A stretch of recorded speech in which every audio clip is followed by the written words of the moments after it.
Suatu ketika, setelah selesai menjalani ritual ibadah haji, Abdurrahman Abdullah ibn al-Mubarak beristirahat dan tertidur.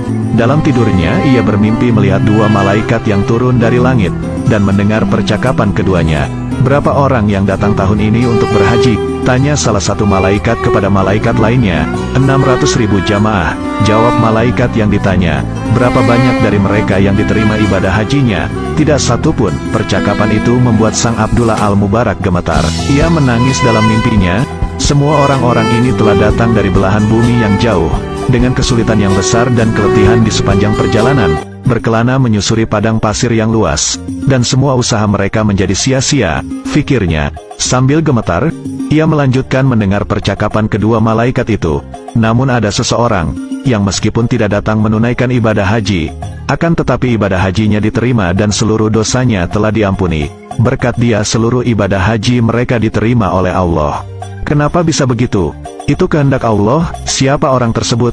Ali bin al-Muwafaq, tukang sol sepatu di kota Dimasik, Damaskus. Mendengar ucapan itu, Abdullah al-Mubarak pun langsung terbangun dari tidurnya. Sepulang haji, ia tak langsung pulang menuju rumah, akan tetapi langsung menuju kota Damaskus, Syria.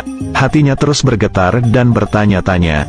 Sesampai di sana, ia langsung mencari sang tukang sol sepatu yang disebut malaikat dalam mimpinya. Hampir semua tukang sol sepatu ia tanya, "Apakah ada tukang sol sepatu yang bernama Ali bin al-Muwafaq?" "Ada, di tepi kota," jawab salah seorang tukang sol sepatu sambil menunjuk arahnya. Sampai di sana ia mendapati seorang tukang sol sepatu yang berpakaian amat lusuh. "Benarkah Anda bernama Ali bin al-Muwafaq?" tanya Abdullah al-Mubarak.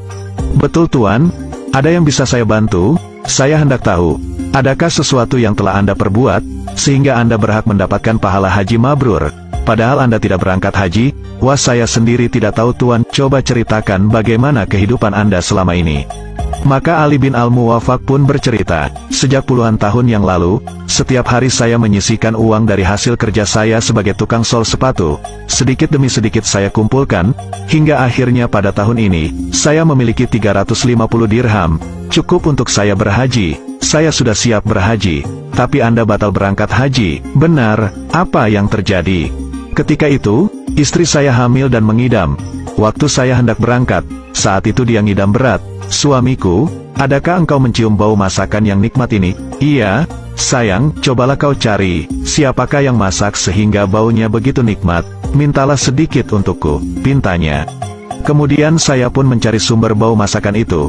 Ternyata berasal dari gubuk yang hampir runtuh. Di situ ada seorang janda dan 6 anaknya.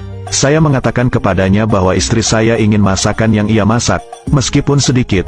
Janda itu diam saja memandang saya, sehingga saya mengulangi perkataan saya, ungkap Ali bin al-Muwafaq. Akhirnya dengan perlahan ia mengatakan, "Tidak boleh Tuan, dijual berapa? Akan saya beli." "Makanan itu tidak dijual," katanya sambil berlinang air mata. "Kenapa?" sambil menangis. Janda itu menjawab, "Daging ini halal untuk kami dan haram untuk Tuan." Dalam hati Ali bin al-Muwafaq bertanya, bagaimana mungkin ada makanan yang halal untuk dia, tetapi haram untuk saya?